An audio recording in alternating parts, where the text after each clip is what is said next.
Hello दोस्तों, free classes पर आप सभी का फिर से स्वागत है। आज हम एनसीईआरटी क्लास 7 के विज्ञान विषय के अध्याय 8 पादपों में जनन के बारे में पढ़ेंगे। इसे हम लोग अंग्रेजी में रिप्रोडक्शन इन प्लांट्स कहते हैं। इनको अध्ययन करने से पहले और भी सभी विषयों के जो अध्याय हैं उनको हमारे यूट्यूब चैनल फ्री क्लासेज पर पढ़ाया गया है। तो आप प्लेलिस्ट में या हमारे यूट्यूब चैनल पे जाकर इन सभी अध्यायों के एनसीईआरटी क्लास 7 के भी जो साइंस के अध्याय हैं उनको भी और भी इस विषय को 6 से लेकर 12 तक के विषय को पढ़ाया गया है। तो आप वहां जाकर उन्हें देख सकते हैं। उम्मीद है वो सभी वीडियो भी आपको समझने में बेहतर आसान तरीकों में समझाया गया है जो आपके लिए फ़ायदेमंद होगा। तो आइए अध्याय 8 पादप में जनन को हम लोग शुरू करते हैं। हमसे क्या कह रहा है?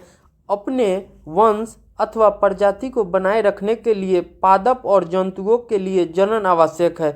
जो भी होते हैं वो अपने वंश अथवा प्रजाति को बनाए रखने के लिए पादप और जंतुओं में जनन बहुत ही आवश्यक है। तो ये जनन क्या है? तो जनन जो होता है कि इसको हम लोग अंग्रेजी में रिप्रोडक्शन बोले थे। तो जनन जो होता है कि माता पिता से संतति का जन्म जनन कहलाता है। जो माता पिता से जो संतान उत्पन्न होते हैं वही क्या कहलाता है? जनन का भाग है। कक्षा 6 के अध्याय 6 में आपने पढ़ा था कि सभी जीव अपने समान जीवों का जनन करते हैं। हमने कक्षा 6 में पढ़ा था कि सभी जो जीव होते हैं वो जीव अपने समान जीवों को का जनन करते हैं। माता पिता से संतति का जन्म जनन कहलाता है। क्या कहलाता है? तो जो माता पिता से संतति का जन्म होता है वही हमारा जनन कहलाता है, या इसे रिप्रोडक्शन भी बोलते हैं। लेकिन पादप में कैसे जनन करते हैं? पादपों में जनन विभिन्न विधियों द्वारा होता है जिनके बारे में हम इस अध्याय में पढ़ेंगे। तो हमारा 8.1 जनन की विधियों के बारे में हम लोग देखेंगे। तो हमसे क्या कह रहा है? कक्षा 6 में आपने पुष्पीय पादप के विभिन्न भागों के बारे में पढ़ा था। पादप के विभिन्न भागों के नाम बताइए और प्रत्येक के प्रकार्यों के बारे में लिखिए। अधिकांश पादप जो होते हैं उनमें मूल, तना, पत्तियां होती है। ये पादप के कायिक अंग कहलाते हैं। जो हमारे कायिक अंग होते हैं वो क्या क्या हैं? तो हमारे पास देखे थे कि हमारा क्या होता है? मूल अथवा जड़ है, तना है और पत्तियां जो होती हैं वो पादप के कायिक अंग होते हैं। वृद्धि की निश्चित अवधि के बाद अधिकांश पादपों में पुष्प निकलते हैं। जब पौधे में वृद्धि होती है उनके निश्चित अवधि के बाद माने एक सर्टेन समय के बाद क्या होता है? तो पादपों में से पुष्प निकलते हैं। आपने बसंत ऋतु में आम के वृक्षों को पुष्पित होते देखा होगा। जो बसंत ऋतु के समय होते हैं उनमें उस समय आम के वृक्षों में क्या होते हैं? तो पुष्प लगते हैं। यही पुष्प बाद में आम के उन रसीले फलों को निर्मित करते हैं जिनका आनंद हम गर्मियों में उठाते हैं। हम फलों को खाते हैं और सामान्यतः बीजों को फेंक देते हैं। बीज अंकुरित होकर नया पादप बनाते हैं। वही बीज जो होते हैं जो हम आम के फल को खाकर बीज को फेंक देते हैं, तो वही बीज जो होते हैं कि अंकुरित होकर नया पादप बनाते हैं। यदि ऐसा है तो पादप में पुष्प की क्या भूमिका है?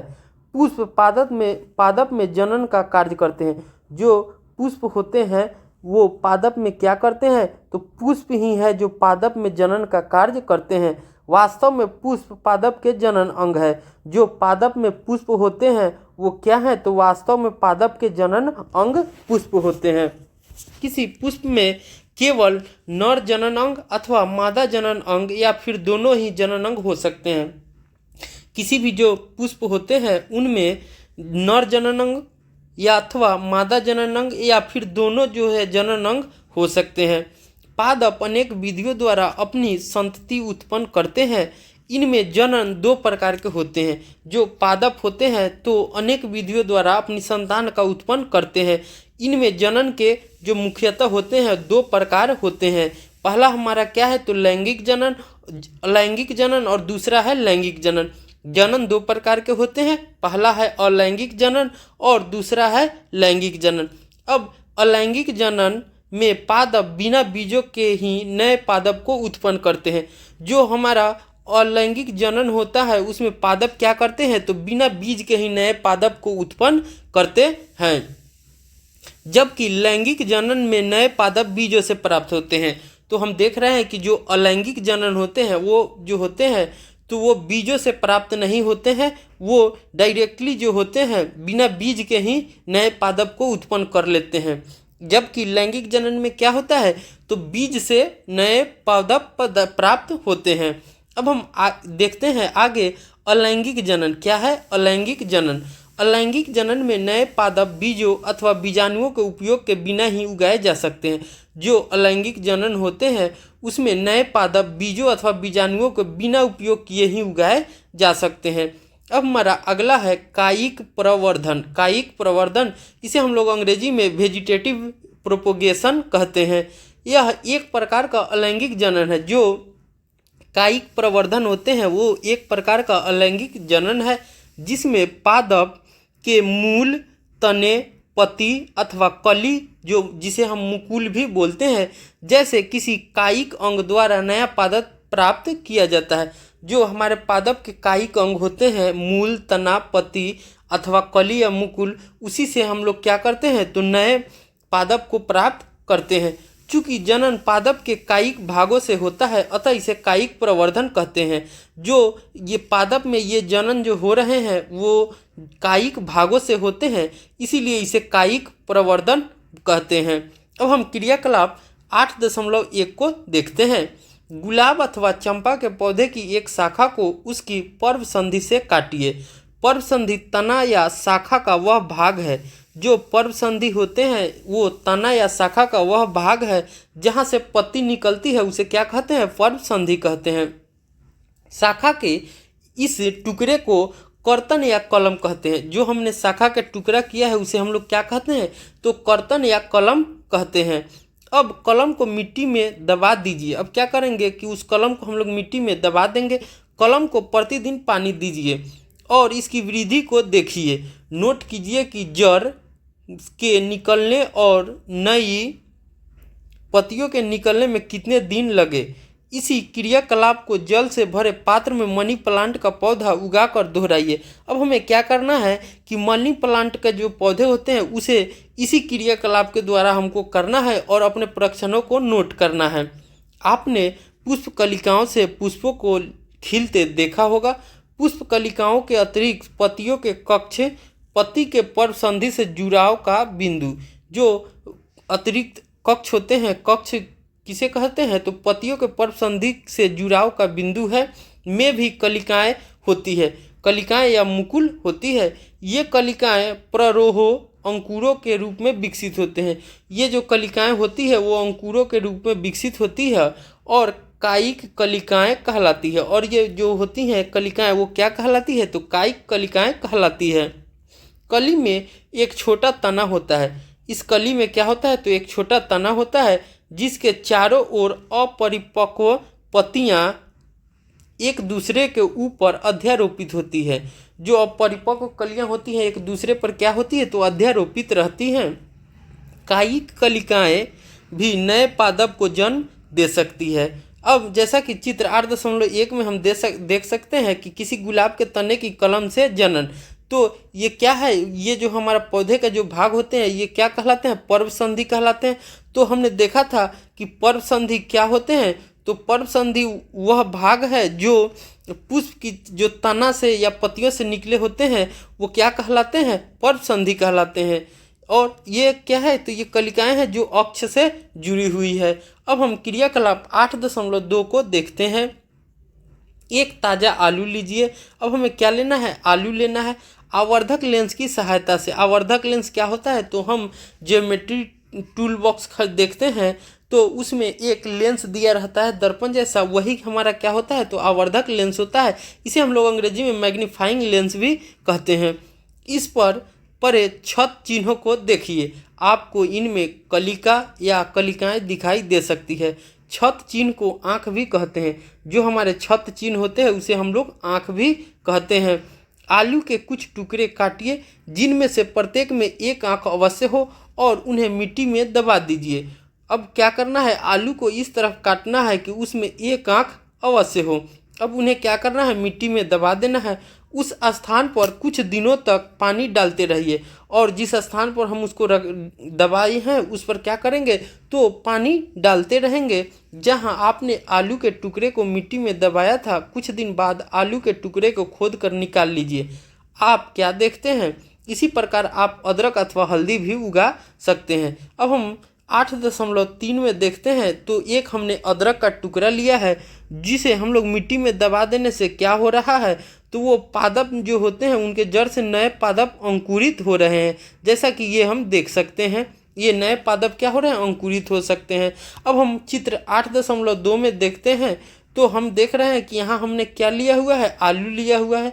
और आलू को हमको ये जो भाग होते हैं, ये जो हमको भाग दिखाई दे रहे हैं, ये सभी क्या है, ये आँख कहलाते हैं या वक्ष कहलाते हैं।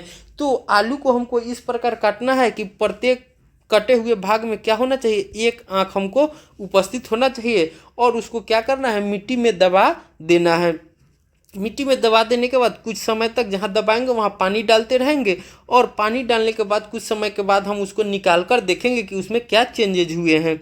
अब हम आगे देखते हैं, ब्रायोफिल्म पत्थरचट्टा में पत्ती के किनारे के गर्त में कलिकाएं होती है।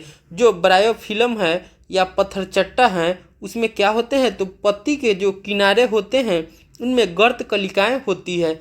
यदि इस पादप की पत्ती आर्द्र मृदा पर गिर जाए, माने जो नम भूमि हो उस पर गिर जाए, तो प्रत्येक कलिका नए पादप को जन्म दे सकती है। जो ब्रायोफिल्म का जो पत्ती होती है, अगर वो आर्द्र मृदा पर गिर जाती है तो ये क्या होगी कि हर पत्ती से, हर कलिका से एक नए पादप का उत्पन्न होता है, नए पादप का उत्पन्न होता है या जन्म देती है। कुछ पादप की जड़ें भी नए पादपों को जन्म दे सकती है। कुछ पादप ऐसे होते हैं जिनके जड़ भी नए पादप को जन्म दे सकते हैं। उदाहरण के लिए हम देखते हैं तो हमारा क्या होता है, शकरकंद है और डालिया है या डहेलिया होते हैं। अब हम आगे देखते हैं, कैक्टस जैसे पादप के वे भाग जो मुख्य पादप से अलग हो जाते हैं। अलग का मतलब होता है विलग्न, इसको साइंस की भाषा में हम लोग विलग्न भी बोलते हैं। तो कैक्टस जो होते हैं वो क्या होते हैं, तो वो पादप के भाग हैं जो मुख्य पादप से अलग होते हैं या विलग्न हो जाते हैं, नए पादप को जन्म देते हैं और नए पादप को क्या करते हैं, जन्म देते हैं। प्रत्येक विलग्न भाग नए पादप के रूप में वृद्धि कर सकता है। जो प्रत्येक विलग्न भाग नए पादप के रूप में क्या करता है, तो वृद्धि करता है। कायिक प्रवर्धन द्वारा पादप कम समय में उगाए जा सकते हैं। जो कायिक प्रवर्धन होते हैं उसके द्वारा जो पादप होते हैं कम समय में उगाए जा सकते हैं। बीजों से उगाए जाने वाले पादप की अपेक्षाकृत कायिक प्रवर्धन द्वारा उत्पन्न पादपों में पुष्प और फल कम अवधि में आ जाते हैं। जब हम जो पौधे हम बीज से उगते हैं उसकी अपेक्षा जो कायिक प्रवर्धन द्वारा पादप होते हैं उसमें से पुष्प और फल कम ही अवधि में आ जाते हैं। नए पादप जनक पादप की यथार्थ प्रतिलिपि होती है और जो नए पादप होते हैं वो सेम टू सेम उसकी समझिए तो जीरोक्स जैसी होती है। प्रतिलिपि को ही जीरोक्स बोलते हैं क्योंकि वे एक ही जनक द्वारा उत्पन्न होते हैं, क्योंकि वो होते हैं तो एक ही जनक द्वारा उत्पन्न होते हैं। लेकिन बीज से जो उत्पन्न होते हैं उसमें प्रतिलिपि नहीं होते, उसमें थोड़ा अलग होता है क्योंकि उनमें जो जनक होते हैं वो अलग होते हैं। इस अध्याय में आगे आप पढ़ेंगे कि इसके विपरीत लैंगिक जनन द्वारा उत्पन्न होने वाले पादप में माता पिता दोनों के गुण होते हैं और जो लैंगिक जनन होते हैं उसमें क्या होते हैं, तो माता पिता के दोनों गुण मौजूद होते हैं। लैंगिक जनन के परिणाम स्वरूप पादप बीज उत्पन्न करते हैं। लैंगिक जनन के परिणाम स्वरूप जो पादप होते हैं वो क्या करते हैं, तो बीज उत्पन्न करते हैं। अब हमारा अगला पॉइंट है मुकुलन। क्या है, मुकुलन। अब हम इसे देखते हैं। आपने पहले ईस्ट के बारे में पढ़ा है जिसे केवल सूक्ष्मदर्शी द्वारा ही देखा जा सकता है। जो ईस्ट होते हैं उसे हम लोग सूक्ष्मदर्शी की सहायता से देख सकते हैं। इनके लिए यदि पर्याप्त पोषण उपलब्ध हो तो ईस्ट कुछ ही घंटों में वृद्धि करके गुणन अर्थात जनन करने लगते हैं। अगर जो ईस्ट होते हैं उन्हें पर्याप्त पोषण उपलब्ध हो तो ईस्ट जो होते हैं कुछ ही घंटों में वृद्धि करके गुणन अर्थात जनन करने लगते हैं। याद रखिए कि ईस्ट एक एकल कोशिका जीव है। जो ईस्ट होते हैं वो क्या है, तो एकल कोशिका जीव हैं। आइए हम देखते हैं कि ये जनन कैसे करते हैं। अब हम क्रियाकलाप 8.3 को देखते हैं। बेकरी से ईस्ट केक अथवा केमिस्ट की दुकान से ईस्ट पाउडर खरीद ले। अब हमको क्या करना है कि बेकरी के दुकान से हमको ईस्ट केक खरीद लेना है या केमिस्ट की दुकान से ईस्ट पाउडर खरीद लेना है। चुटकी भर ईस्ट लेकर इसे किसी ऐसे पात्र में रखे, पात्र का मतलब बर्तन में रखे जिसमें कुछ जल हो। अब हमें इसको उसमें रखना है जिस पात्र में कुछ जल हो। इसमें 1 चम्मच शक्कर डालकर उसे जल में घोल ले। अब उस पात्र को किसी कमरे के गर्म भाग पर रखें। 1 घंटे के पश्चात इस द्रव की एक बूंद कांच की स्लाइड पट्टी पर रखकर सूक्ष्मदर्शी में देखें। आपको क्या दिखाई देता है? आप नई ईस्ट कोशिकाओं को देख सकते हैं। तो हम जब इसे कांच की स्लाइड पर एक बूंद डालते हैं और उसे सूक्ष्मदर्शी से देखते हैं तो नई ईस्ट कोशिकाओं को देख सकते हैं। जैसा कि चित्र 8.5 में ईस्ट में मुकुलन द्वारा जनन को दिखाया गया है। ये जो ईस्ट कोशिकाएं हैं ये विकसित होता है मुकुलन द्वारा। ये जो होता है कि नवीन मुकुलन है और ये क्या है, तो मुकुल श्रृंखला है। ईस्ट कोशिकाओं से बाहर निकलने वाले छोटे बल्ब जैसा प्रवर्ध मुकुल या कली कहलाता है। जो ईस्ट कोशिकाएं जो होती है तो उससे बाहर निकलने वाला छोटा बल्ब जैसा प्रवर्ध मुकुल या कली कहलाता है। मुकुल क्रमशः वृद्धि करता है। जो मुकुल होते हैं वो क्या करते हैं, तो वृद्धि करते रहते हैं और जनक कोशिकाओं से विलग होकर नई ईस्ट कोशिका बनाते हैं। और ये जो जनक कोशिकाएं होती है उससे अलग होकर नई ईस्ट कोशिका बनाता है। नई ईस्ट कोशिका विकसित होकर परिपक्व हो जाती है और जो नई ईस्ट कोशिका रहती है वो विकसित होकर परिपक्व हो जाती है और फिर नई ईस्ट कोशिकाएं बनाती है और ये विकसित होकर फिर नई ईस्ट कोशिकाएं बनाती है। कभी कभी नवीन मुकुल से ऐसे मुकुल विकसित हो जाते हैं जिससे एक मुकुल श्रृंखला बन जाती है। कभी कभी जो होता है तो क्या होते हैं, नवीन मुकुल से ही नए मुकुल विकसित हो जाते हैं जिससे मुकुल श्रृंखला बन जाती है। जैसा कि हम चित्र 8.5 में देख सकते हैं। यदि यह प्रक्रम चलता रहे तो कुछ ही समय में बहुत संख्या में ईस्ट कोशिकाएं बन जाती है। और ये जो प्रक्रम होते हैं अगर कंटिन्यूअसली चलता रहे तो कुछ ही समय में ईस्ट कोशिकाएं जो होती है वो अधिक संख्या में बन जाती है। अब हमारा अगला जो जनन विधि है वो क्या है, तो खंडन है। अब हम खंडन को देखते हैं। आपने तालाबों अथवा ठहरे हुए पानी के अन्य जलाशय में हरे रंग के औपंकी गुच्छे फिसलनदार तैरते हुए देखे होंगे। जो हम औपंकी होते हैं उसे क्या कहते हैं, तो इसे शैवाल भी कहते हैं, जो हरे रंग के होते हैं। ये शैवाल हैं, जो ये हैं वो क्या है, तो ये शैवाल हैं। जब जल और पोषक तत्व उपलब्ध होते हैं तो शैवाल वृद्धि करते हैं। जब जल और पोषक तत्व उपलब्ध हो तो शैवाल जो होते हैं वो वृद्धि करने लगते हैं और तेजी से खंडन द्वारा गुणन करते हैं और ये तेजी से खंडन द्वारा गुणन करते हैं। शैवाल 2 या अधिक खंडों में विखंडित हो जाता है और जो शैवाल होते हैं वो जल्दी से 2 या 2 से अधिक खंडों में क्या हो जाते हैं, विखंडित हो जाते हैं, मतलब टूट जाते हैं। ये खंड अथवा टुकड़े नए जीवों में वृद्धि कर जाता है और ये जो खंड या टुकड़े होते हैं ये नए जीवों में वृद्धि कर जाते हैं। यह प्रक्रम निरंतर चलता रहता है और ये जो क्रिया होती है वो लगातार चलती रहती है और कुछ ही समय में शैवाल एक बड़े क्षेत्र पर फैल जाता है। अब हम आगे बीजाणु निर्माण देखते हैं। क्या होता है बीजाणु निर्माण, इसको हम लोग अब समझते हैं। तो आइए देखते हैं। अध्याय 1 में आपने पढ़ा कि डबल रोटी में वायु में उपस्थित बीजाणुओं से कवक उग जाते हैं। जो डबल रोटी में बीजाणु जो होते हैं वायु में उपस्थित बीजाणुओं से क्या होते हैं, तो कवक बन जाते हैं। अध्याय 1 में दिए गए क्रियाकलाप 1.2 को डबल रोटी पर रुई के जाल में बीजाणुओं को देखिए। अब डबल रोटी पर क्या करना है, तो रुई के जाल में हमको बीजाणुओं को देखना है। जब बीजाणु निर्मुक्त होते हैं, जब क्या होंगे, तो बीजाणु जो होते हैं निर्मुक्त होते हैं तो ये वायु में तैरते हैं। चूँकि ये बहुत हल्के होते हैं, जो बीजाणु होते हैं वो बहुत हल्के होते हैं, इसलिए ये लंबी दूरी तक जा सकते हैं। जैसा कि हम चित्र 8.7 में देख सकते हैं। बीजाणु लैंगिक जनन ही करते हैं। बीजाणु भी क्या करते हैं, तो अलैंगिक जनन ही करते हैं। प्रत्येक बीजाणु उच्च ताप और निम्न आर्द्रता जैसी प्रतिकूल परिस्थितियों को झेलने के लिए एक कठोर सुरक्षात्मक आवरण से ढका रहता है, इसलिए ये लंबे समय तक जीवित रह सकते हैं। अनुकूल परिस्थितियों में बीजाणु अंकुरित हो जाते हैं। जब बीजाणुओं के लिए जो परिस्थिति होती है अगर उनके अनुकूल हो तो वे जल्दी ही अंकुरित हो जाते हैं और नए जीव को विकसित हो जाते हैं, और अंकुरित होकर क्या करते हैं, तो नए जीव को विकसित कर देते हैं। जैसे कि मॉस और फर्न जैसे पादप के जनन बीजाणु द्वारा होते हैं। जैसा कि हम देख सकते हैं कि जो हमारे पादप होते हैं मॉस और फर्न, इनमें भी जो होता है कि बीजाणुओं द्वारा इनमें जनन होता है। जैसा कि चित्र हम 8.8 में देख सकते हैं कि ये जो है कि हमारा फर्न है।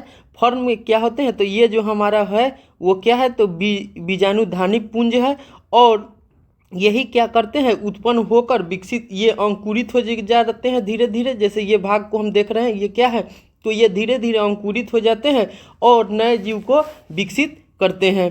अब हम आगे देखते हैं हमारा क्या कह रहा है, तो हमारा अब आगे है लैंगिक जनन। क्या है, लैंगिक जनन। तो आइए अब हम लैंगिक जनन को देखते हैं। पुष्प की संरचना के बारे में आप पहले पढ़ चुके हैं। आप जानते हैं कि पुष्प पादप का जनन अंग होता है, हम पहले भी पढ़ चुके हैं और जानते हैं कि जो हमारे पुष्प होते हैं वो पादप के जनन अंग है। पुष्प ही पादप के जनन अंग होते हैं। पुंकेसर नर जनन अंग और स्त्री केसर मादा जनन अंग है। जो पुंकेसर होते हैं वो नर जनन अंग है और स्त्री केसर जो है कि वो मादा जनन अंग है। जैसा कि चित्र 8.9 में हम लोग देख सकते हैं। क्रियाकलाप 8.4, सरसों, गुड़हल या पिटूनिया का कोई पुष्प लीजिए और इसके जनन अंगों को पृथक कीजिए। पुंकेसर और स्त्रीकेसर के विभिन्न भागों का अध्ययन कीजिए। हमें क्या कह रहा है कि हमको 3 पुष्प लेना है, जैसे एक सरसों का, एक गुड़हल का या पिटूनिया का, मैंने 2 फूल लेना है और उसके जनन अंगों को अलग अलग कर लेना है। पुंकेसर और स्त्रीकेसर के विभिन्न भागों का हम लोग अध्ययन करें। ऐसे पुष्प जिनमें या तो केवल पुंकेसर अथवा केवल स्त्रीकेसर उपस्थित होते हैं एक लिंगी पुष्प कहलाते हैं। वैसे पुष्प जिनमें केवल स्त्रीकेसर हो या पुंकेसर हो तो वो क्या कहलाएंगे, एक लिंगी पुष्प कहलाते हैं। जिन पुष्पों में पुंकेसर और स्त्रीकेसर दोनों होते हैं वे द्विलिंगी कहलाते हैं।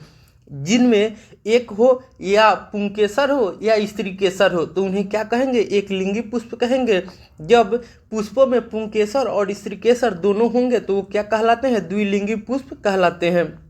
मक्का, पपीता और ककड़ी या खीरे के पौधे में एक लिंगी पुष्प होते हैं। जो हमारे होते हैं मक्का, पपीता, ककड़ी या खीरे के पौधे में एक लिंगी पुष्प होते हैं। जबकि सरसों, गुलाब, पिटूनिया के पौधे में द्विलिंगी पुष्प होते हैं। जैसा कि चित्र 8.9 में हम देख सकते हैं, ये क्या दिया हुआ है, तो हमारा जनन अंग दिया हुआ है। तो लैंगिक जनन में हमने देखा था कि 2 होते हैं। एक होता है पुंकेसर जो क्या कहलाता है, तो नर जनन अंग है। क्या है ये, नर जनन अंग है। एक होता है स्त्रीकेसर जो क्या है, तो मादा जनन अंग है। ये क्या होता है, मादा जनन अंग है। तो जो स्त्रीकेसर होते हैं उनमें क्या होता है कि वर्तिकाग्र होते हैं और उसके नीचे जो होता है वर्तिका होता है। तो कोई भी जो कीट या इंसेक्ट करते हैं वो अपने द्वारा लाए गए वर्तिकाग पर छोड़ देते हैं रस को, तो ये क्या कहा जाता है, ये अपने धीरे धीरे क्या होता है, विकसित होने लगता है और ये नए पादप को जन्म देता है।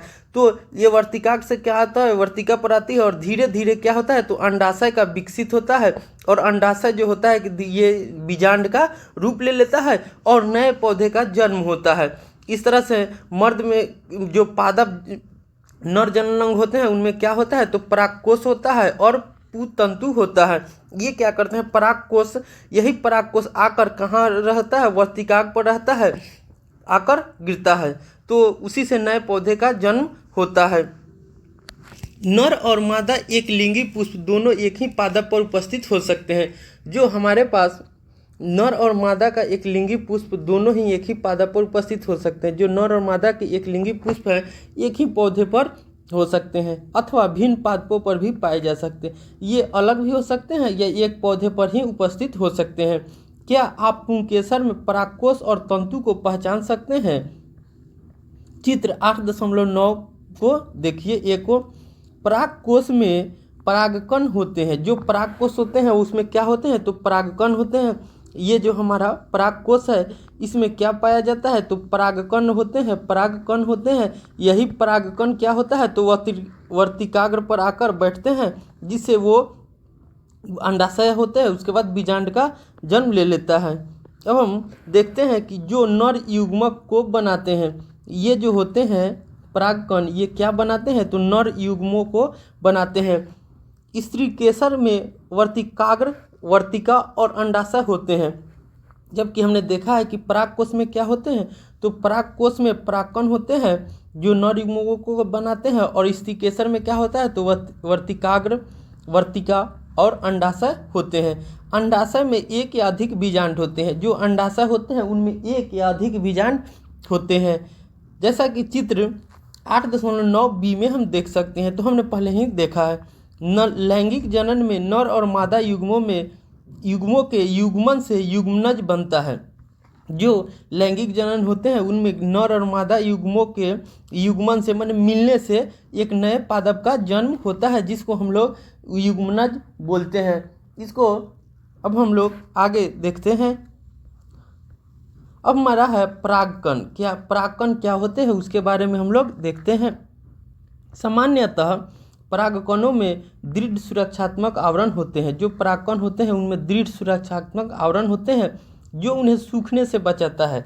जो क्या करता है? तो परागकण को सूखने से बचाता है।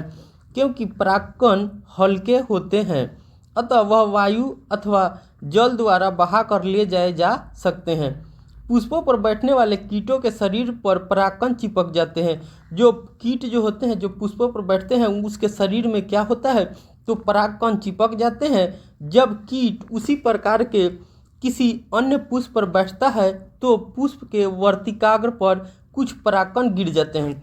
क्या होता है कि जो इस स्त्री केसर के जो जनांग होते हैं वर्तिकाग्र, उस पर क्या होता है? तो कीटों द्वारा परागकण जो उनके शरीर में चिपक जाते हैं और वो दूसरे पुष्प पर बैठते हैं तो परागकणों का क्या होता है?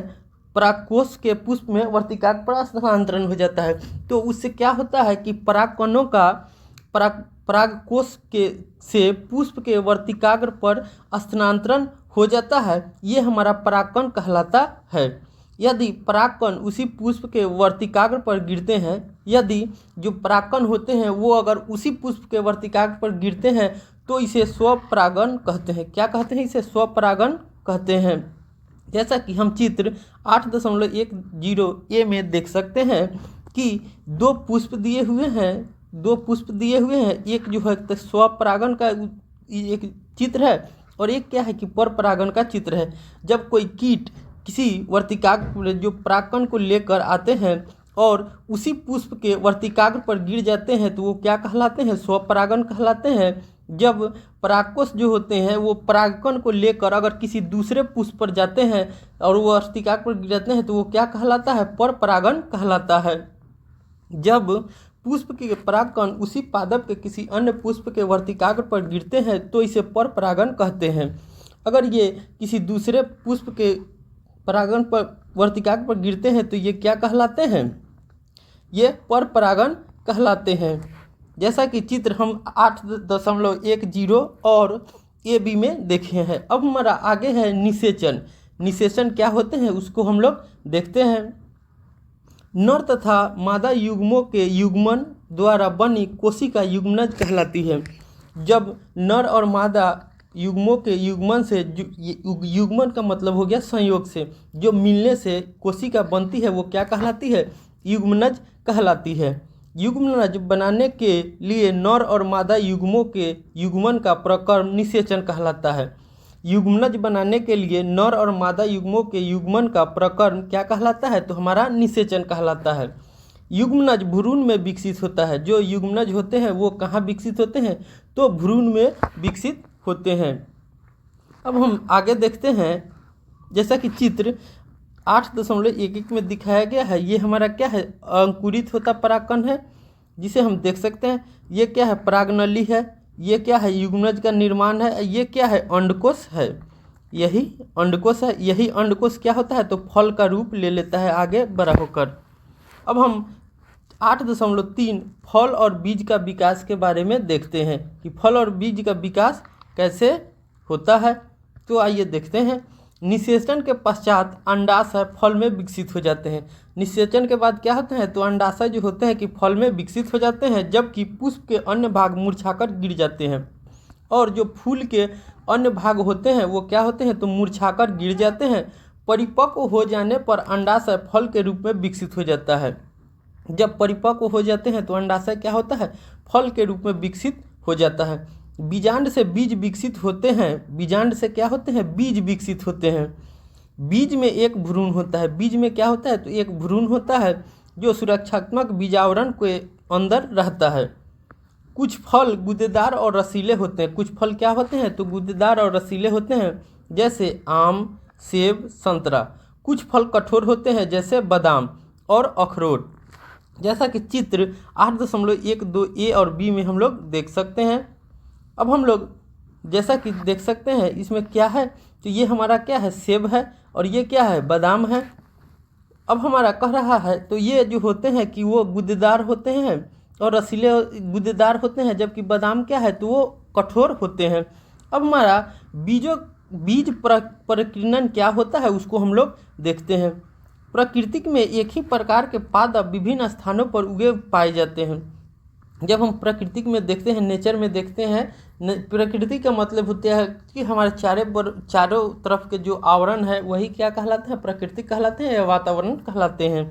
तो हमारे चारों ओर एक ही प्रकार के पादप विभिन्न स्थानों पर उगे, जैसे कि हम देखते हैं कि एक ही प्रकार के पौधे जो होते हैं कि विभिन्न स्थानों पर उगे हुए होते हैं। ऐसा बीजों के विभिन्न स्थानों पर प्रकीर्णन के कारण होता है।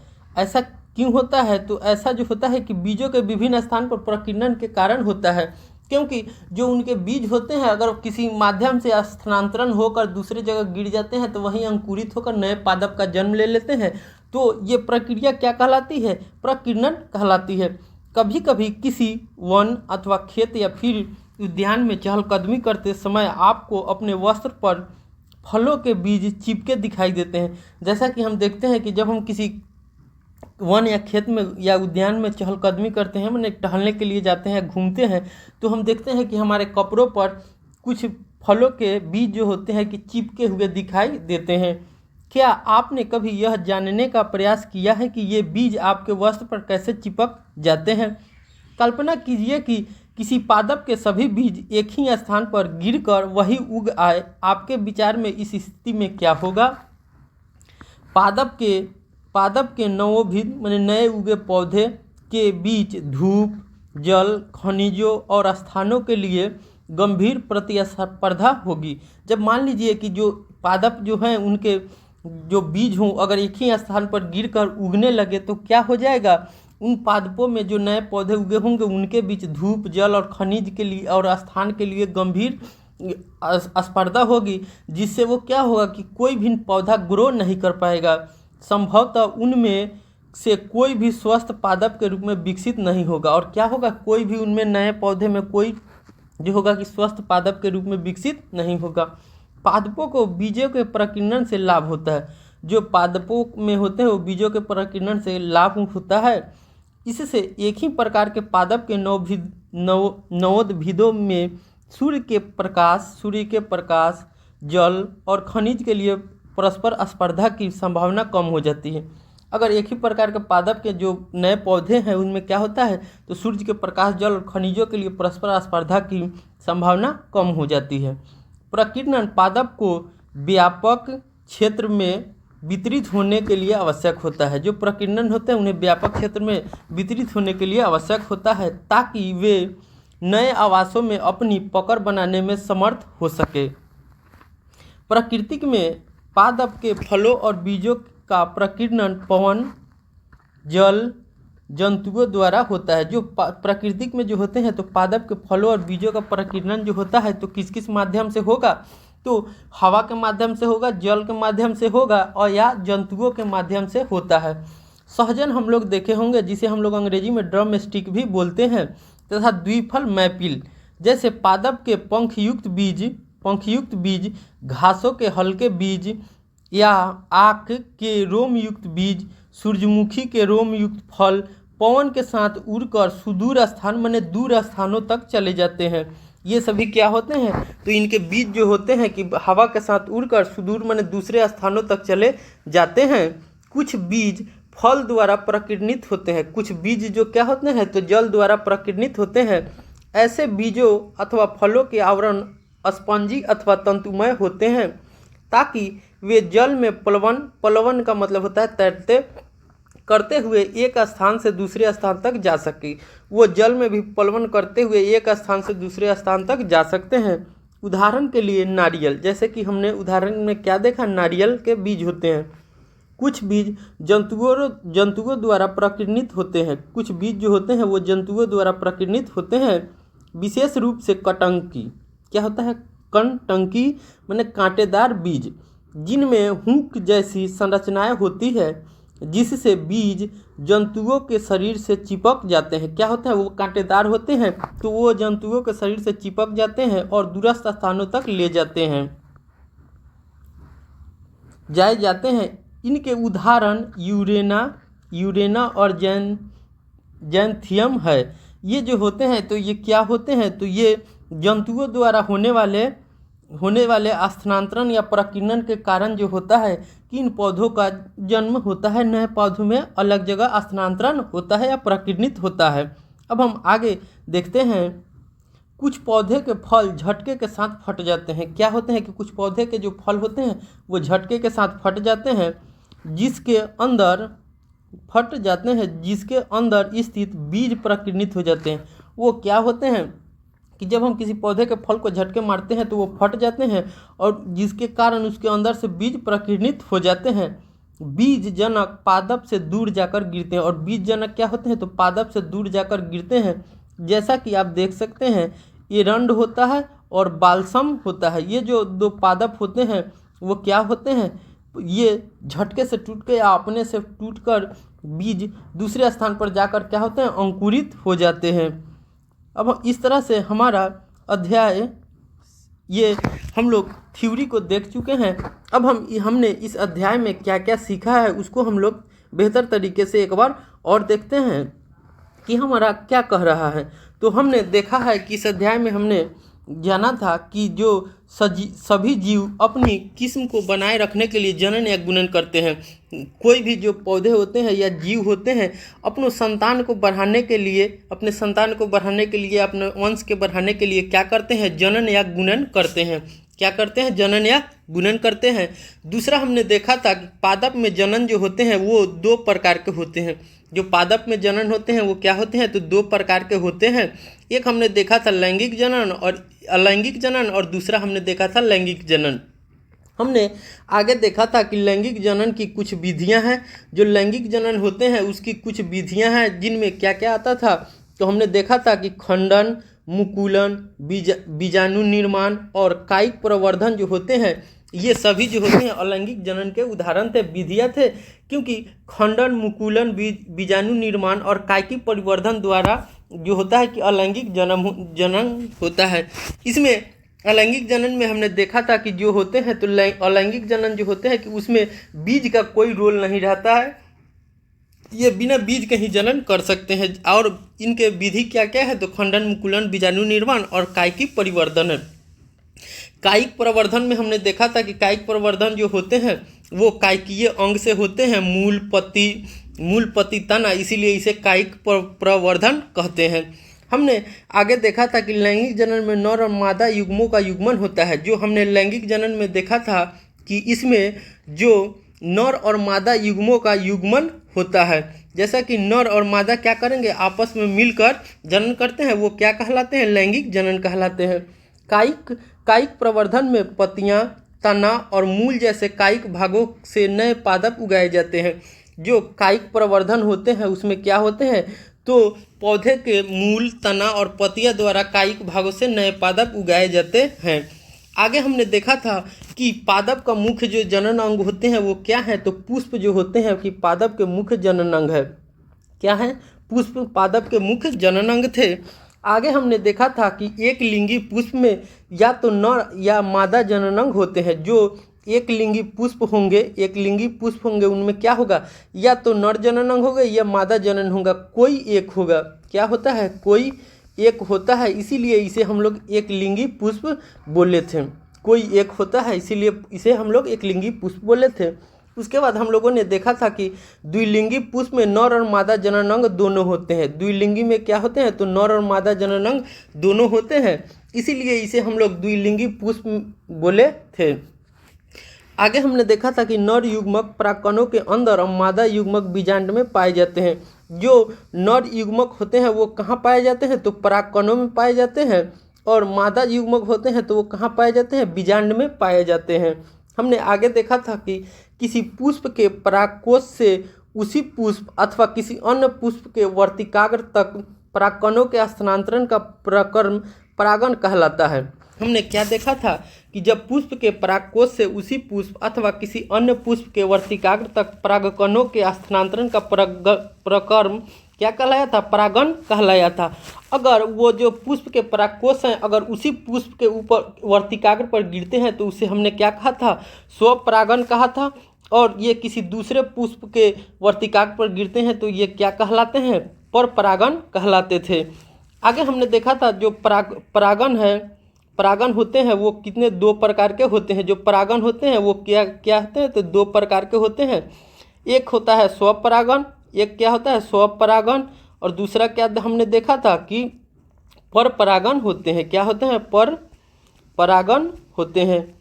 परागण दो प्रकार के होते हैं, स्वपरागण और परपरागण।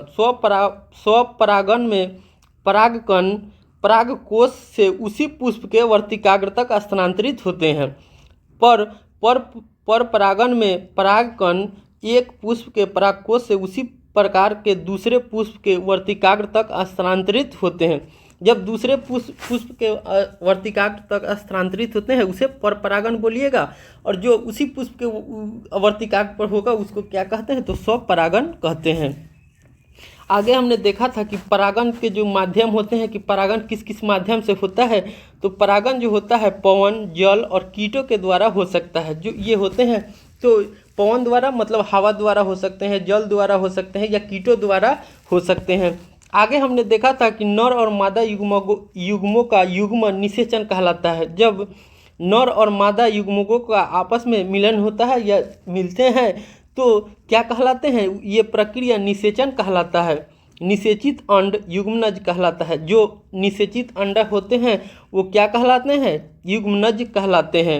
युग्मनज का विकास भ्रूण में होता है। जो युग्मनज होते हैं उसका विकास कहाँ होता है, तो उनका विकास जो होता है कि भ्रूण में होता है।